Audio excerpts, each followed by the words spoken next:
cut out of the 20 minutes and then move on. Any Warhammer news? Warhammer we news, can talk about you the know, last yeah. 20 minutes. Yeah.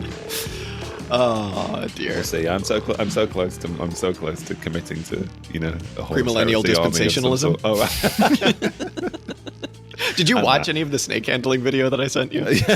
That was awesome. Yeah. That ruled. And I was like, why does he great. keep drinking what looks like moonshine? And then I looked at the comments and it was Just like, like- that was strychnine. I was like, oh my God.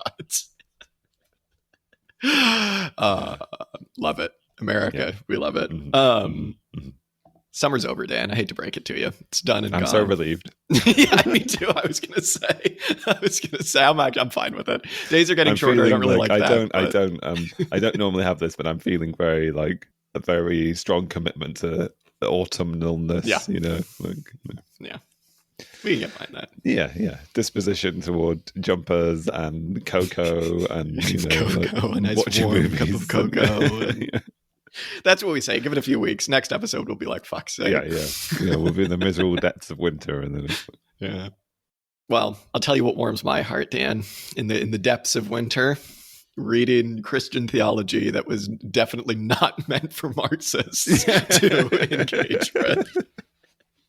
Would you do the introduction for this one? This is your suggestion. yeah. So what did we need? What's his name? Mark Noll Mark Noll. wrote this book called The Scandal of the Evangelical Mind. I think it's about 20 years old, something like that. I've heard it spoken of a few times in various like niche left podcasting circles. I mean, I'm sure listeners to this episode will know some of the other podcasts that this pops up in. But yeah, I just thought it'd be quite an interesting thing to read. In some respects, it's nice. It's interesting to us that it presents like a different version of a history that we're somewhat familiar with, or like a sort of sociological analysis of probably what is quite an influential group to recent American history. But as you say, from the standpoint, from a different standpoint, you know, it's not written by a Marxist; it's written by an evangelical Christian as a kind of like critique of the sort of religious movement that he's a part of. But there's some good stuff to engage with. I mean, I wouldn't like to speak for you. I don't harbor like my youthful sort of atheistic tendencies that I might once have held, but nor have I made any great conversion to religious faith. So like, I don't think either of us are like, least of all, like practicing Christians or self-conscious Christians, or let alone evangelicals. So, I mean, if you are an evangelical Christian, you have read this book. I hope it was, I don't know, fruitful for you, I suppose. I don't know whether we cannot speak to it from that standpoint, I suppose. And I guess it's worth saying that from the off, you know, like, yeah, not that anybody's expecting that. Yeah. If you're here for the capital T truth, I'm shaking my head. Yeah, go and read the Bible. What you do? Go read the Bible. Yeah, what are you doing listening to podcasts? I'm glad you said that, because one thing I was thinking about how I wanted to talk about this on the show when we read it, and one thing I really want to try to avoid is exactly like what you say, is the kind of like part of my brain that I still haven't killed, which is the teenage new atheist part of me that's just like, every now and then when I was reading this, I was scoffing, and I really want to avoid scoffing because I don't think that's useful for anything. And I have just kind of come to the realization that it's like, if you're scoffing at someone purely based on their spirituality, you're a bit of an asshole. You know what I mean? So like, let's not do that. And yeah, I found this really interesting, just as like theology is really interesting, honestly. Like we should also say, you hinted at this, like neither of us were raised Christian. I've only ever been to like 2 services in my life. One of them, I was visiting family in Australia, and at Christmas they made us go to church. They made me go to church before we opened presents, which I thought was like the most fascist thing on the planet. And then we went to church and I was like, this is crazy. But that part of me, like I said, is certainly softened. And I think also like it is probably kind of important to engage with questions broadly defined as like spirituality, which I think is probably a pretty poor word for what I mean, just in terms of like where you fit into broader systemic recursions, to sound kind of nerdy. Like that can be a form of spirituality all in of its own. You don't have to call it God. You can call it something else. And I think all that stuff's worth engaging with. Having said that, that's not the reason we read this book. We read this book because it's quite a good historical text about the development of evangelical Christianity, which when this book was written, which was in 1994, 95, something like that, was probably at its apex in terms of influence. And it would go on to be hugely influential. It's still influential now. But through Bush's 2 terms, it was like, yeah, it's like, people talk about Trump's terms is crazy. That was like, Jerry Falwell, all of those guys, like, yeah, that was kind of the culmination of it all. That and Reagan and other Bush. So yeah, hugely influential. And you were just saying right before this too, that this jives really well with the Mike Davis that we read a little while ago about the development of kind of like, or the lack of a development of a working class political sentiment in the United States. And yeah, I'm looking forward to talking about it. And again, it'll be interesting to kind of see how we navigate reading something that was written by an evangelical. Like what I said at the beginning, where I want to be careful about how we talk about this, is because it would be a really lame thing to do to like wade into the waters of Christian theology and then be like, you fools. It's like, well, why did you bother reading this book if you're just going to like shit on it? That's not a very nice thing to do. So it'll be interesting to talk about it on its own merits, kind of see if there's anything we can kind of parse for a kind of like working class project. Yeah. I mean, there is value in just understanding something, right? There is value in understanding a group or a system of thoughts, like internal coherency, regardless of like how one chooses to make that cohere or not cohere with other systems of thought. I mean, the interesting thing about this book is like the intent is to encourage evangelical Christians to take their particular understanding of Christianity, conception of what it means to be a Christian, and find ways of making that cohere with other intellectual pursuits, simply just to have evangelical Christians in America have something to say about, philosophical, political, artistic, ethical things that are happening in the world that are being influenced or presented by non-Christian sort of academics and people not working in a sort of Christian system of thought. I mean, in some ways, like that could be that's the hinge point where you could choose to be hypercritical, like to imagine that it's just a silly pursuit, right? Like if you have a set of metaphysical claims, like you're taking some taking what is in a lot of respects like quite a literalistic reading of the Bible and Christian understanding. If one were to be super critical, one could just be like, could write off the whole project at that point, and it's interesting. I mean, in some ways, I think there is. We'll get into the broad argumentation, which I think hinges on quite a simple sort of like piece of reasoning or piece of historical analysis as to what happened to sort of Protestant American thought that led into what we now recognize as sort of like 20th century evangelical practice and belief. But I don't know, I've lost my train of thought. But I mean, broadly, just coming back to what you say for a minute, like I guess I've become much more aware of the gaps in not just my understanding, but like scientific understanding, conceptions around how to think about the world and how to answer certain fundamental questions. And I've developed a sort of new respect for answering some of those questions with a degree of faith or belief in something, or I don't know. So yeah, I mean we just touch on that now, just because it's like the part of my teenage new atheist brain that was going off was when he was like, we've buried the lead a little bit, because the point of this book is to talk about why there's never been a development of a kind of like evangelical intellectual strain like there has been with all the other kind of, a lot of the other kind of like Christian isms all throughout history. Like very obviously there's like a monastic, like Catholic strain of intellectual history. There's all sorts of stuff, right? But his thesis here is that hasn't happened in American evangelical history, despite the like centuries that it's been around. And he's kind of trying to set out why. And then the latter parts of the book are like, what can we do about it? Yeah.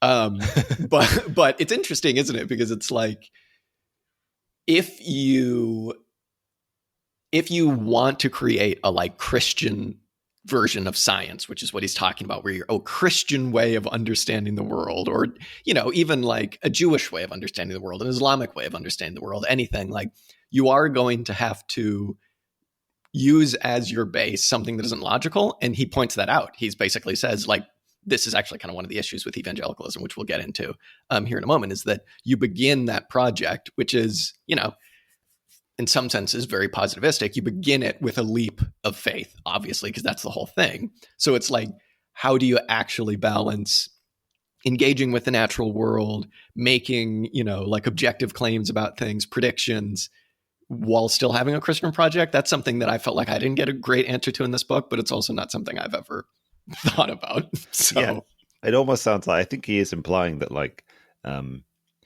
a fundamental piece of this sort of evangelical Christian understanding of the world is to say that like God doesn't necessarily work in predictable ways, in systemic ways. So how you sort of like merge sort of like a not necessarily systemic way of operating with something as intentional, but something that's aiming at predictable systems like modern science is attempting. Yeah, it's a curious dilemma.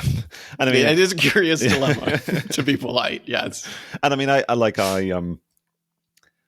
would just say it from the start, I suppose, that like the argument that he makes for this descent of sort of like evangelical culture down this road of like almost radical anti-intellectualism, or like total refusal to engage in the world, engage with the broader world of like thinking and academic thought. I think the argumentation that he gives, the history that gives, the timeline that he gives seems broadly plausible. I mean, I'm not a historian of this era. Seems very plausible. My gut reaction was just like, yeah, this seems obvious, and like it makes sense why this was the route that it went, and it doesn't really feel like there's any way back. Well, yes. I mean, the last. I mean, yeah. I mean, obviously he wants to wrap up his book with like, there is a new route for this, and like,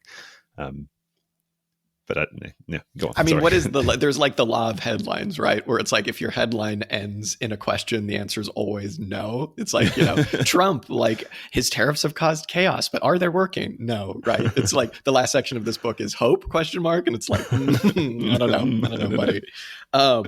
But yeah, okay. So let's I guess get into kind of his argument here. He lays this book out in a really intuitive way, and he begins by basically laying out some terms and defining them, and what do we mean by mind, like an intellect? What do we mean by like an intellectual tradition? What do we mean by like in America? What do we mean by all of these things? But the most complicated one, and the one which is really difficult to actually define, is the thing that he's talking about, which is, what is an evangelical Christian, right? Because there are a bunch of different definitions that you can give, which will make the number of people who are evangelicals in America like vary wildly. Like when we think of evangelical Christians, we think of white, almost entirely conservative Christians who like all voted for Trump, and who all voted for Reagan, were part of that big political project that Jerry Falwell Sr. started. What was it called? Modern, whatever. People know what I'm talking about. Hopefully, Google it. And to a almost large synonymous extent, with the American New Right in some respects. Exactly. Yeah. And I mean, yeah, it was like the ideological like backbone of that, right? To a certain extent, I think that is just true. That is basically the definition that he's working with. But I'll read this section right here where he talks about it, where he says, evangelicalism is not and never has been an ism like other Christian isms, like Catholicism, Orthodoxy, Presbyterianism, Anglicanism, or even Pentecostalism. I'll have more to say about Pentecostalism as we go on. Rather, he says, evangelicalism has always been made up of shifting movements, temporary alliances, and the lengthened shadows of individuals. All discussions on evangelicalism, therefore, are always descriptions of the way things really are, as well as efforts with our own minds to provide some order for multifaceted, complex set of impulses and organizations. And we'll see that as we talk about the history, is that like evangelical Christians that eventually, as you say, like went on to be the backbone of the new right and can kind of like continue to be, right, are this kind of like multi-denominational, ever-shifting, ever-changing mix of Protestants who are basically just theologically conservative. But to break that down a little bit, he says, you know, these are Christians who believe in like new birth, so like converting to be like a born-again Christian, a heavy emphasis on Biblicism, which is basically just like very anti-structural authority, placing emphasis not on, you know, the Catholic hierarchy's interpretation of scripture or of God's messages or whatever, but the Bible is the last word on everything. Activism, by which he doesn't mean good activism.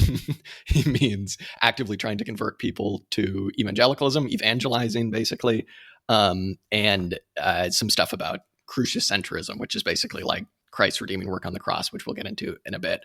But this is all to basically say, I think the important parts of that are like a really kind of understandable anti-authoritarian streak that has existed in American white Protestantism forever. And this allowed a lot of people to place, early evangelical leaders to place emphasis on scripture and your interpretation of scripture. You're right. You can read it. You're not an idiot. You don't need a pope. You know what I mean? Like, you know, maybe we'll get in here in a second about why this rhymes so much with the Mike Davis, but like from its start, it's a very individualistic, very spread the good word. You are right. The other face of that is everyone else is wrong.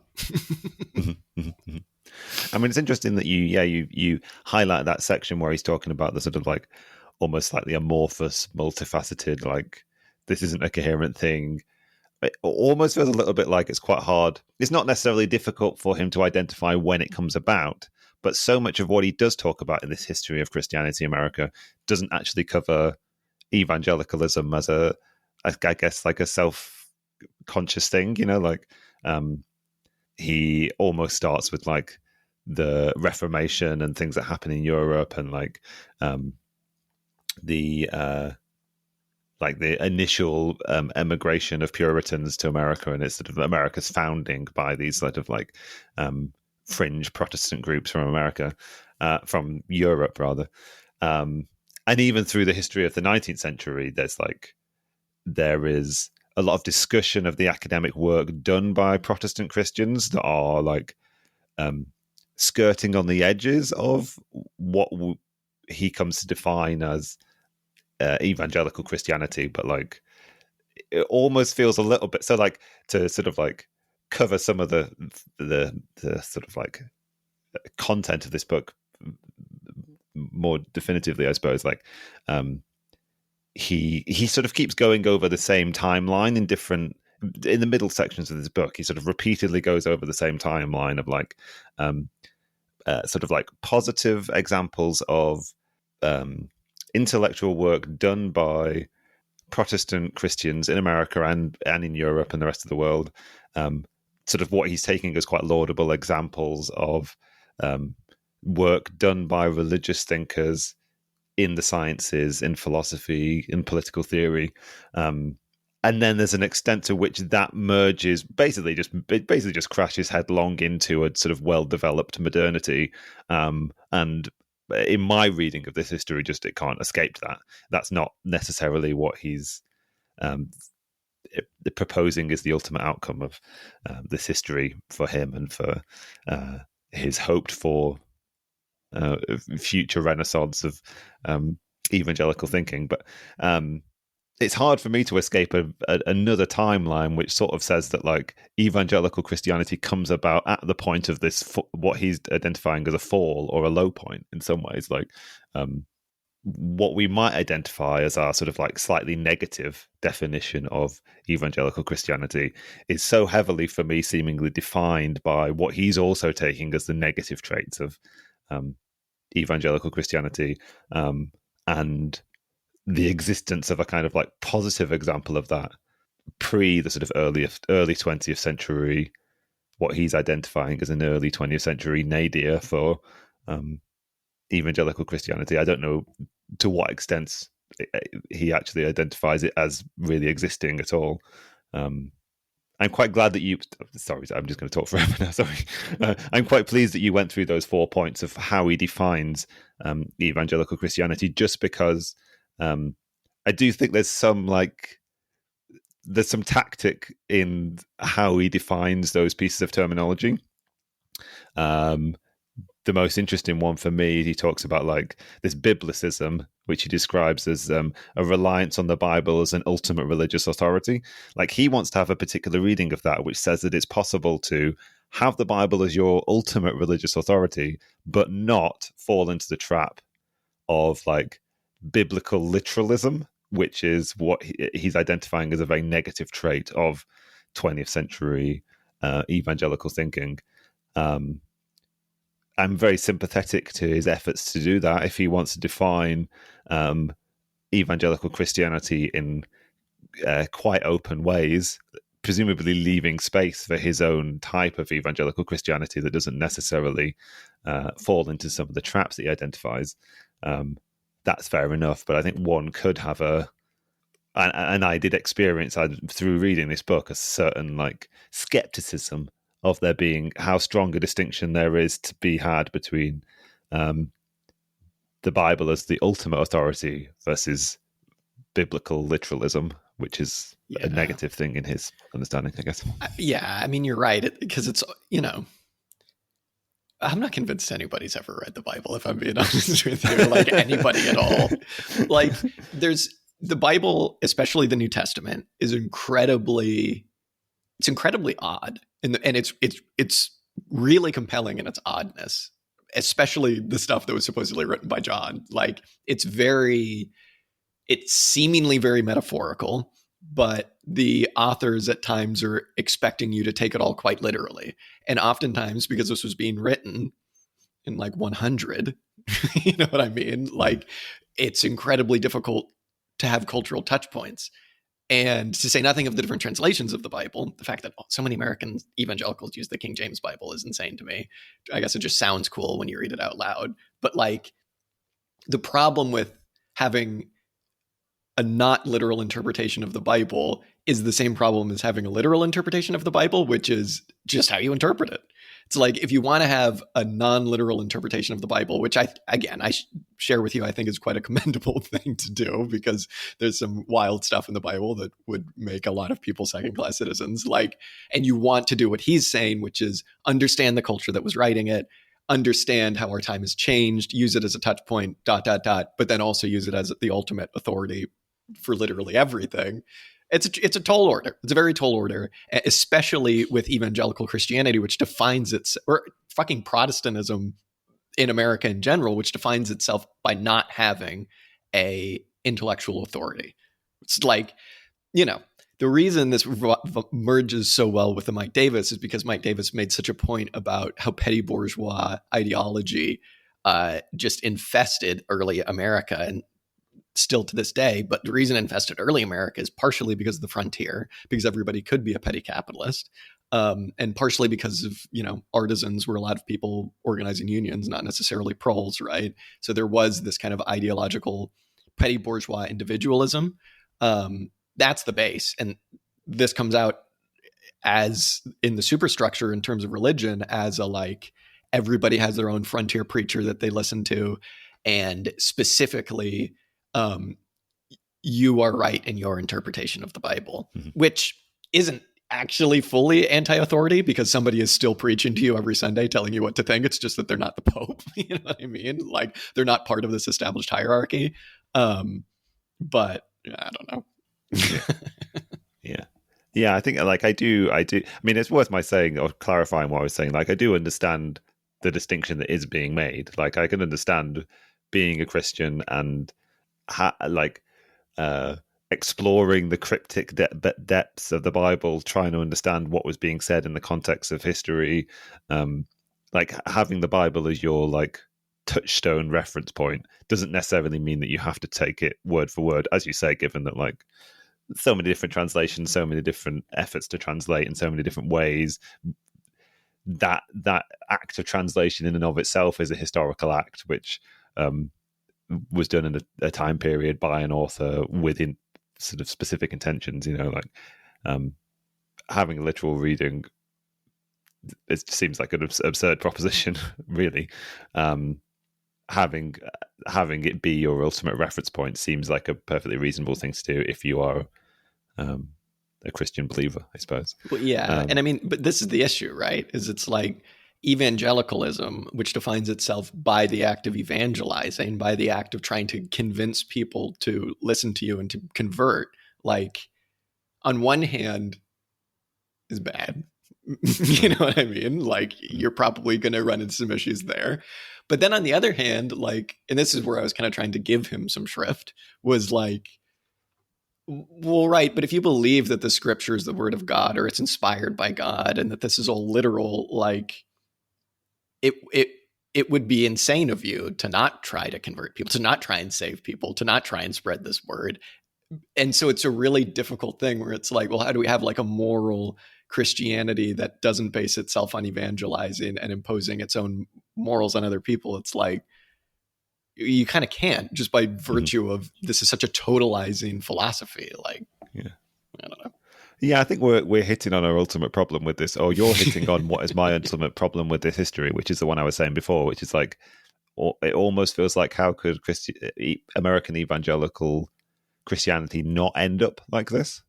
And one of those things is what I'm trying to imply. Like, how do you not stray into the territory of like reading the Bible literally, but then, as you say, like, if you're going to make it a sort of like, if you're going to sort of relinquish any commitment to liturgical practice, any commitment to a broader church authority, how do you not end up with what he is criticizing, which is this like thoroughly populist form of Christianity, particularly when you merge it with, like, as you say, the petty bourgeois culture of frontier America, but also just like the basic tenets of capitalism, in the sense that you just, at a certain level, you're just selling a product, right? Like, you're trying to get as many followers, more followers than the next guy. At a certain point, you start telling people what they want to hear, rather than sort of challenge them with sort of like deep soul searching. Like, you're not nourishing a self-critical culture, you're facilitating a self-indulgent one almost.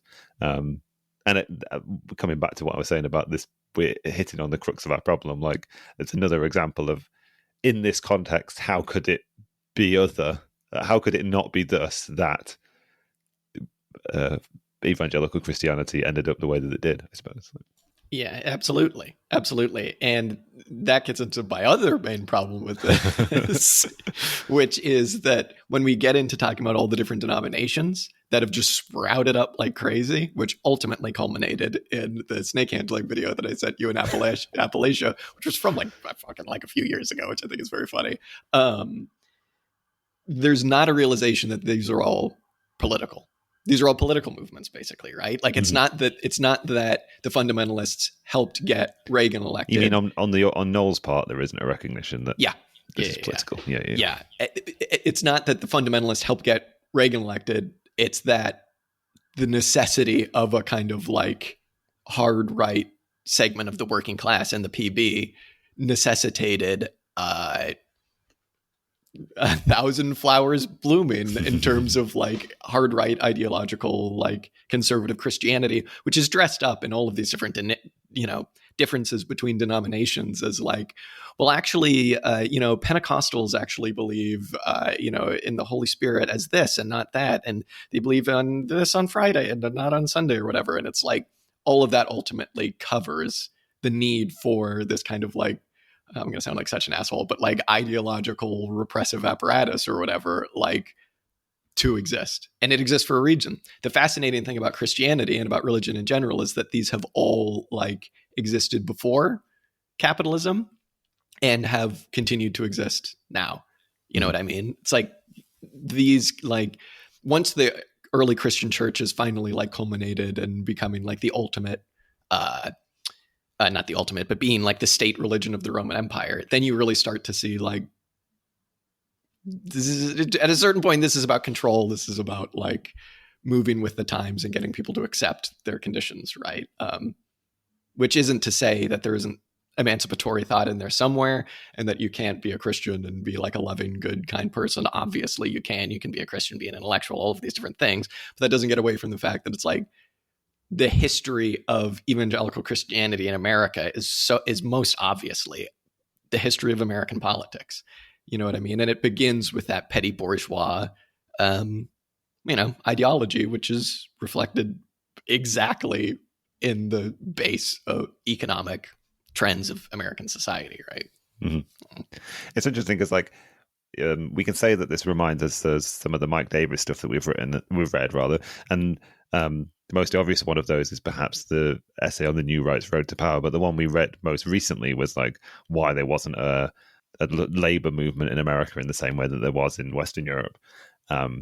And it was that essay that I was thinking of most when I was reading this, because one of the sort of formulations we were trying to come up with when we were reading that was this idea that, like, it's almost like America had this sort of like pure capitalist culture. Like, it was the absence of a pre-capitalist history in America that led to there not being a sort of like more self-conscious workers' movement similar to what there was in Western Europe. And it almost feels like similarly, like, this is a pure capitalist form of Christianity, and a lot of the negative traits of American evangelicalism that he's identifying are actually what they're suffering from is a lack of pre-modern, pre-capitalist legacies. Like, it's formed purely by people trying to escape the sort of like medieval trappings of Western European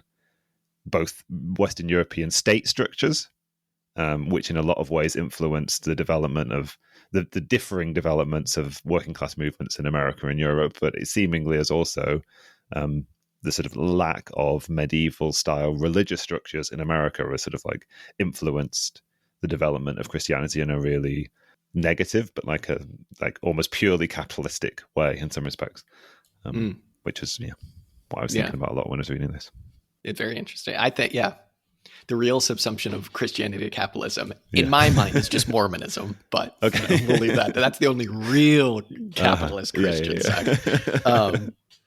And what you're saying makes me think about, like, he made a really good point when he was talking about the relationship that the church, singular, in France during its revolution, mainly meaning the Catholic Church, the role that it played in the revolution versus the role that the churches played, specifically like Protestant churches in the United States during its revolution, were about as opposite as you could possibly be. Because in France at that time, the church stood against the people. It stood very much opposing people. It was very much a like power structure kind of that was very clearly held above them and was very rigid in its hierarchy and very,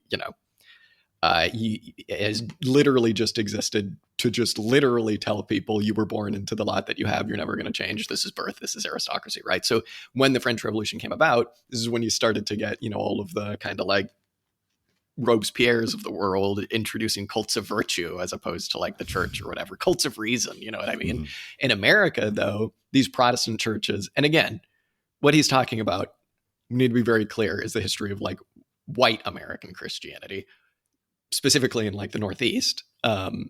These were very much part of the revolution. And these like, again, this kind of like individualist form of Christianity was very much set against the kind of like tyranny of England. And the revolution was in some senses like pitched as a very divine battle, and in a way that kind of like hints at the coming of dispensationalism and apocalyptic predictions and prophecies and all of this stuff.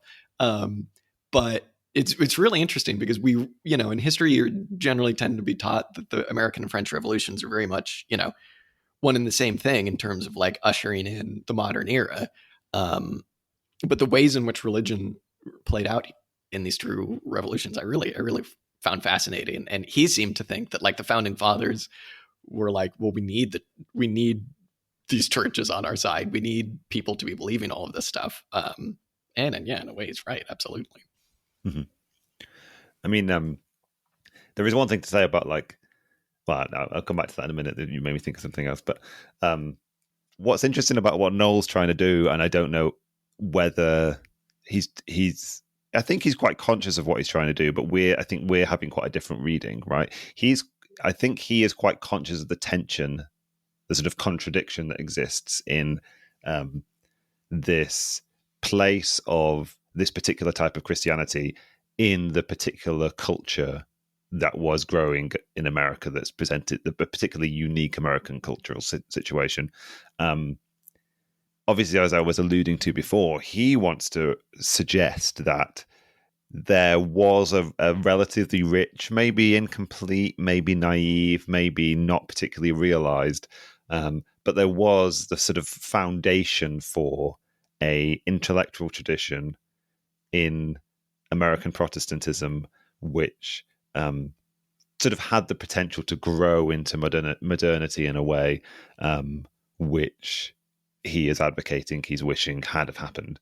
I feel like we're having completely the opposite reading, where like all of the tenets, all of the nature of American Christianity in this period is sort of just leading into this particular manifestation of Christian evangelicalism that we eventually get in the sort of like mid 20th century. The thing about the sort of like the nature of sort of how the difference between the American Revolution and the French Revolution in terms of the way the church, how Christianity allied itself on the various sides of those revolutions. I think the other interesting aspect of this that I quite enjoyed was his efforts to identify a particular strain of Enlightenment thinking that was embraced by American Christianity at the time.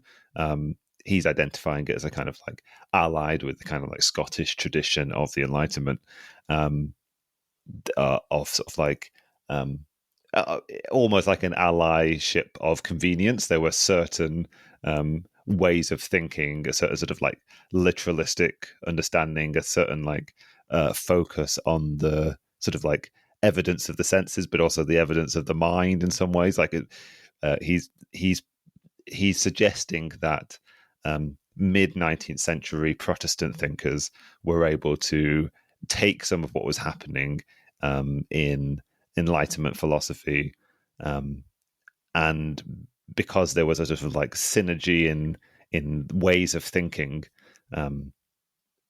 able to make an argument that like that it was possible to like explore thinking, explore the mind, explore the world, and extract from that sort of like evident common sense sort of data a case for a sort of like literal interpretation of biblical scripture, Christian understanding of human beings and the sort of ethical traits laid down by the Bible and that kind of thing. But like the really interesting thing for me is like, okay, so we have a form of Christianity that is representative of like a real subsumption of Christianity to capitalism. Like it's almost like a pure, it's the capitalism of the transition to it's the Christianity of the transition to capitalism, absent of all the kind of like medieval trappings.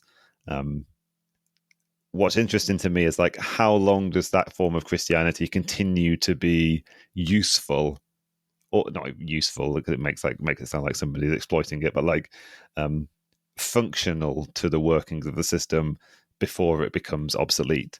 And I guess the argument that I'd want to put to Noll is that like what he's identifying as the sort of like fall of Christian thinking, I suppose, the sort of slip into anti-intellectual thinking is actually just a point in the development of capitalism, a point in the development of modernity, a point in the development of scientific understanding where it sort of just became untenable to continue to say that all of the things that were being discovered by modern science were actually could be used to justify a Christian understanding. Once you get to a point where you can't put God at the sort of like foundation of the scientific discoveries that are being made, it sort of the whole edifice of the practice of sort of intellectual work being done by Christians sort of like begins to fall apart. So that I guess that's the reading that I've come away with. I don't know whether it's a true one, that what is being experienced is like is a form of Christianity that was useful to capitalism, and then it sort of becomes redundant to it at a certain point in time, or just incompatible with it anymore at a certain point in time, I suppose. Well, it's a good, I mean, I guess my first question would be, is it becoming less useful to capitalism? You know what I mean? Like, I think its usefulness, the form of usefulness has certainly changed, in that it was such an obvious reflection of the base, the economic base, shifting economic base, exactly like what you say, in the 18th and 19th centuries. Now, though, it seems like it performs, I almost said like a much more purely ideological function, but that function that it was performing was pretty ideological. The thing that's making me think that its usefulness isn't necessarily going away is just how useful it's been recently. And I sent you that research poll. It was like, since Bush, basically, since 2000, there's been a slow decline in evangelical Christianity and just Christianity in general. And that's all over the place. That's not unique to the United States. This poll was just talking about evangelical Christians because of their outweighed impact on American politics. But then recently, like since 2020, it's actually started to level out, if not bounce back up a little bit. Now, I have no idea really. I don't know why that would be. I don't know if that's people in this kind of like hard shift to the right that we've had with Trump being more comfortable to just answer Pew Research polls and say, no, actually, I am an evangelical Christian. I don't know if this new right that Trump represents has some sort of new use for it again, a lot like Reagan and Bush, right? But it does seem much more surface level in its usefulness than it was in the time period you're describing and kind of immediately following the American Revolution and stuff. Yeah, I know that Trump has that crazy lady who follows him around and it's like, wherever Trump stands, God goes. But I don't know how many people actually buy that. I don't know how many people are still going to church. I know in the UK, it's just like it's collapsed entirely, almost like Anglicanism, like the Church of England. Nobody really goes to church anymore. Weird that.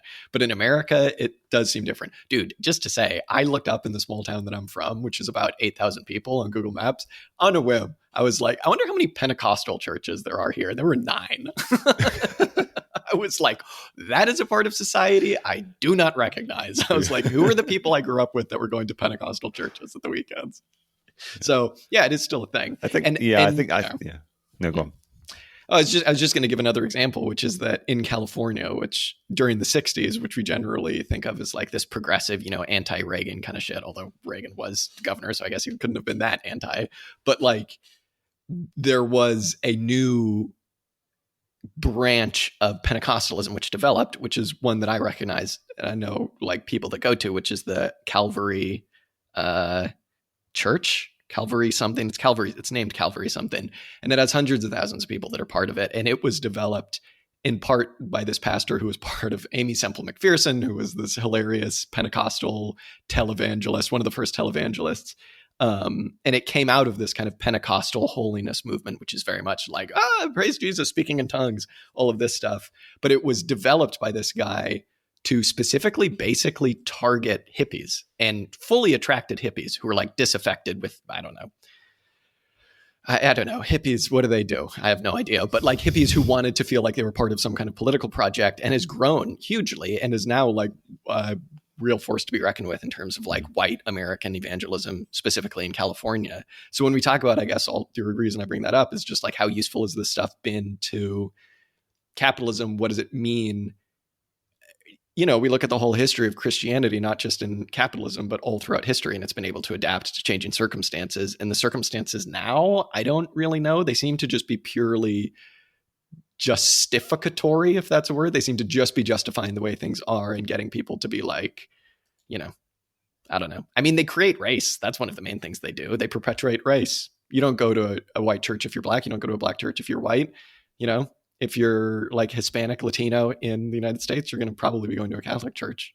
Like that's one of the things it does, I guess. It seems very cultural though, I mean, I think that's a really important clarification. Like, I'm definitely one maybe influenced by the sort of like, in a silly way, given that we've just read a book about the history of American interaction with Christianity, like influenced partially by the sort of like generalizing, secularizing trend of the UK, I suppose. Although, like, lack of going to church doesn't necessarily mean lack of Christian belief or having those be the tenets of people's understanding. So, dude, on that really quickly, I was watching an interview with Mark Noll, and he was like, somebody asked him, what are evangelicals? And he really eloquently, he seems like a really nice guy. He was like, well, generally, like in America, we consider them politically to be very right wing and conservative like this. But he's like, that's not always the case. Like British evangelicals, like, sure, most of them voted for the Tories, but a lot of them were known to vote for Lib Dems. And I was like, oh, well,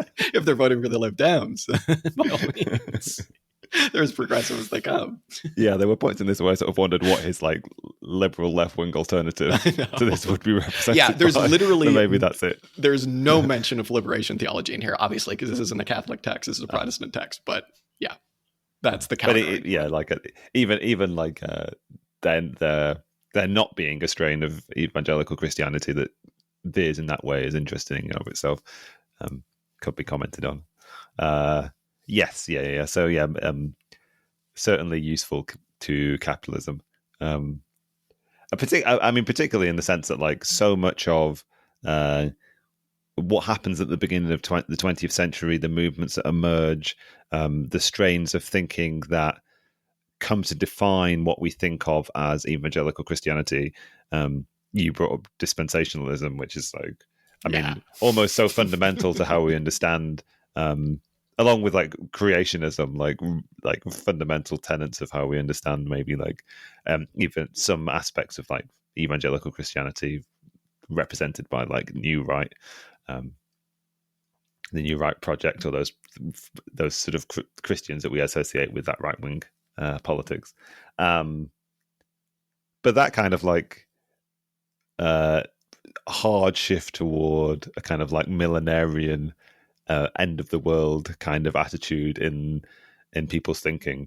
You can see why that happened at that point in time, right? Like talking about like usefulness to capitalism. If you're going to have crises and you're going to have world wars, quite useful for people to veer in an ideological direction which both shuts down any sort of like criticism of or critical analysis of sort of historical, political, philosophical world events, and adopts a form of religious thinking which is both shut off from the world and says, yes, the world is ending and it's a good thing. And we're just not going to engage anymore, kind of thing.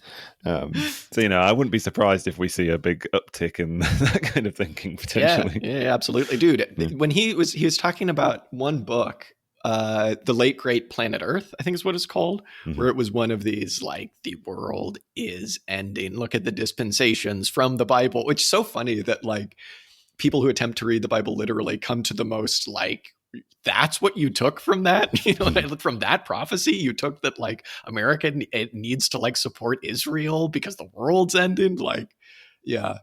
I mean, yeah. When I think of all this stuff and its usefulness, I just think of like Grover Norquist going in, shutting down all the unions in the Rust Belt, and then like replacing them with churches. You know what I mean? Like, there's the use. Give people something to do on Sunday and make sure the pastor is talking about voting Republican, right? Like, yeah. But it's interesting though. The one counter to that I will say is that given a different definition of evangelical, you could include large parts of Black Protestant Christians, which Black Christians in America, basically, who are almost entirely Protestant. If you take kind of like a theological definition, and Black Christians in America never vote Republican. They're not conservative at all for obvious reasons, right? So it's interesting. I don't know. Just when we vote for the Democrats, which is so much better. Yeah, exactly. Yeah, exactly. Yeah. I should be less flippant, but like the relationship between Black churches or like and supporting like Democratic politicians, Yeah. I don't have any strong data to cite that. I'm just speaking anecdotally, I suppose. Yeah. No, but I mean, all I'm saying is that is just another form of ideological, I don't know, thing. It's an ideological thing, isn't it? You know what I mean? It's just re-perpetuating things. Ideology in it. Yeah, in it.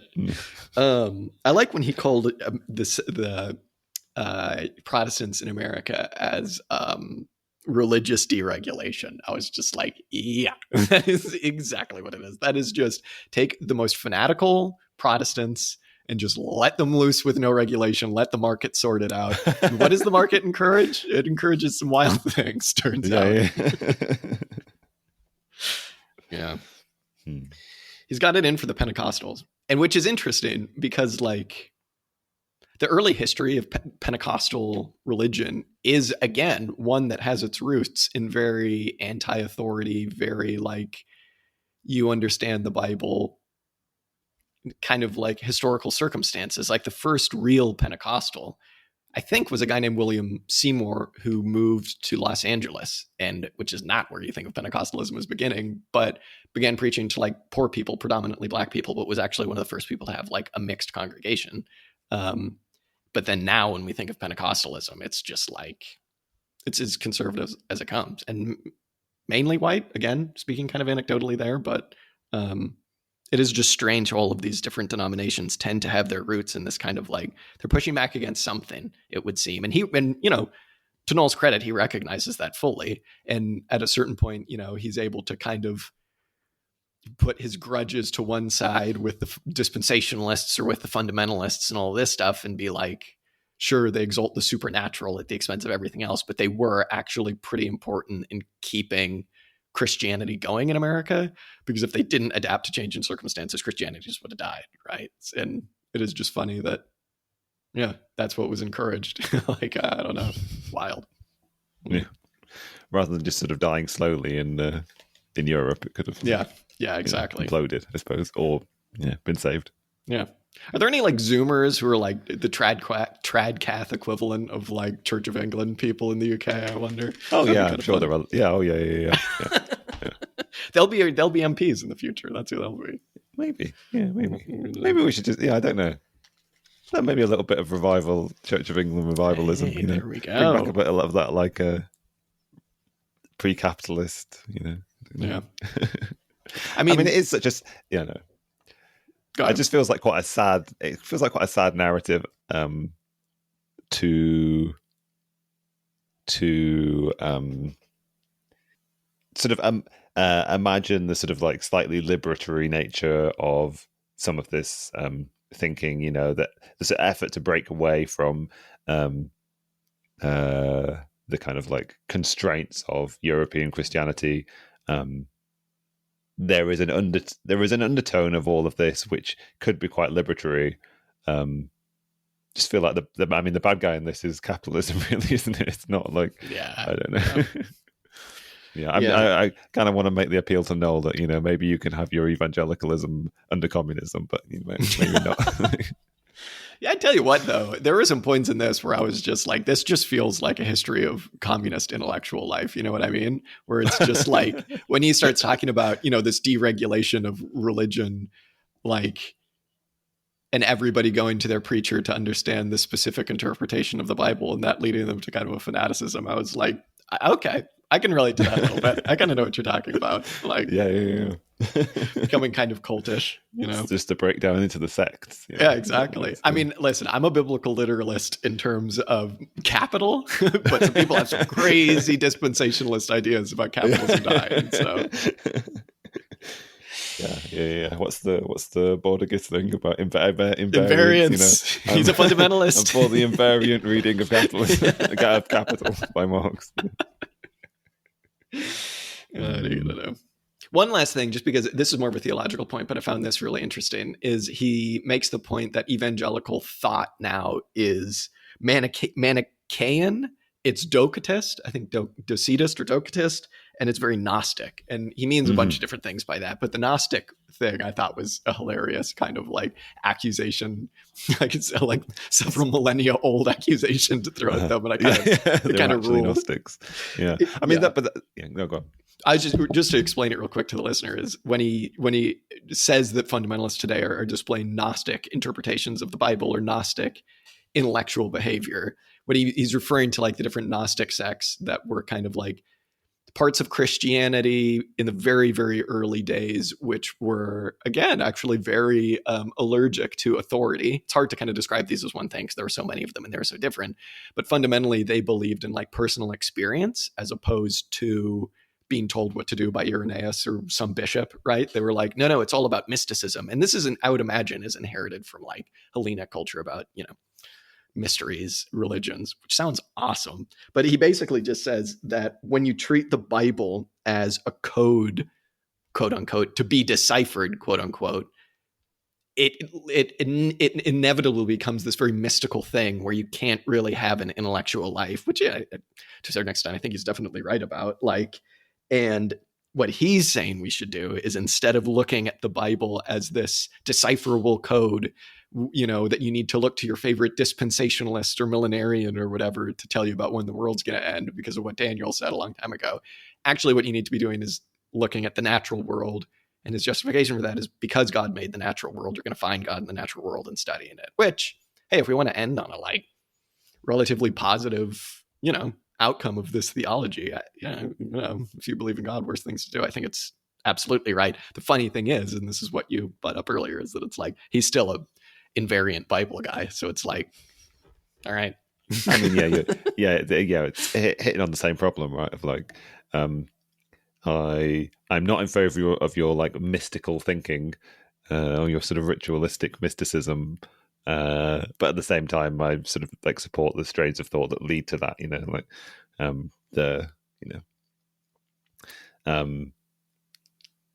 Belief in the sort of miraculous, non-systemic working of God, or the like requirement for God to like intervene to save people, to sort of enlighten them or to whatever.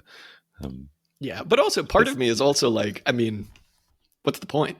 You know what I'm saying? If you're trying, like, at its very nature, what we brought up at the very beginning, this leap of faith that you begin your entire like worldview with, like, that is supernatural to a certain extent.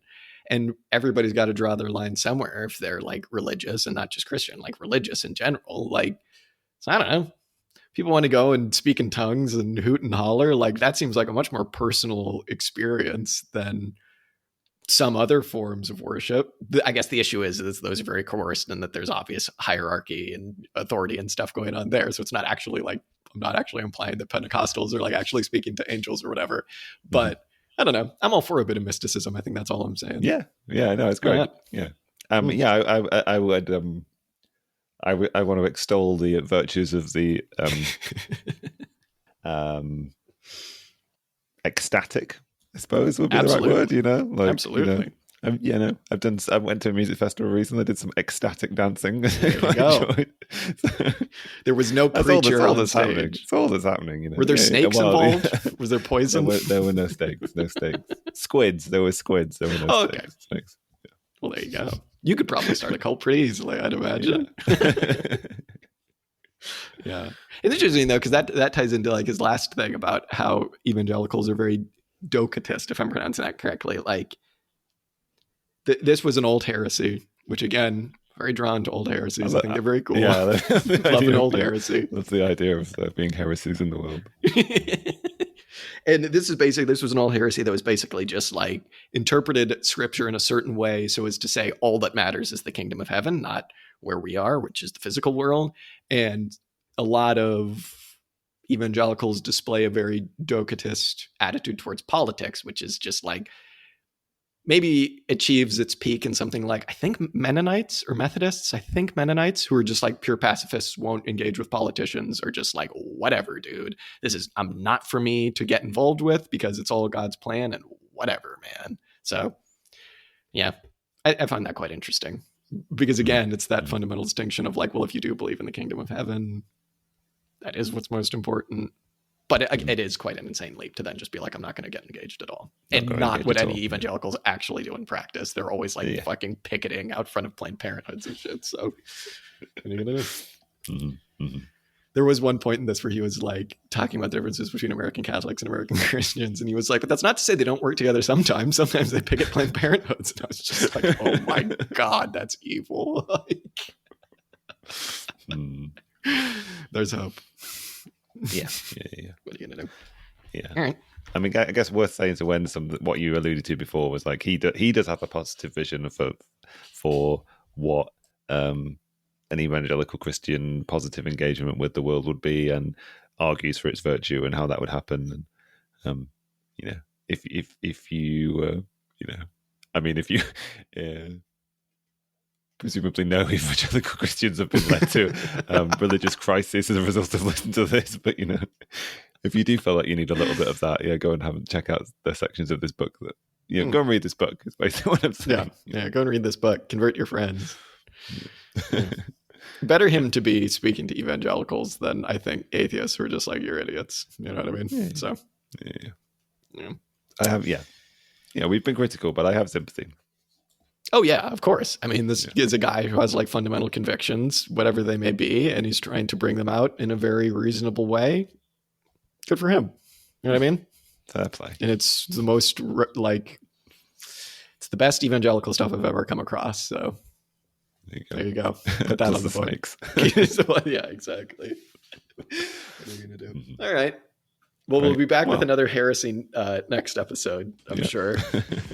We can talk all about that. But I'm coming out as full Gnostic. That's what I'm going to be. Pentecostal Gnostic. That's what I am. All right. Thank you very much, Dan. It's been good. Talk to you next time.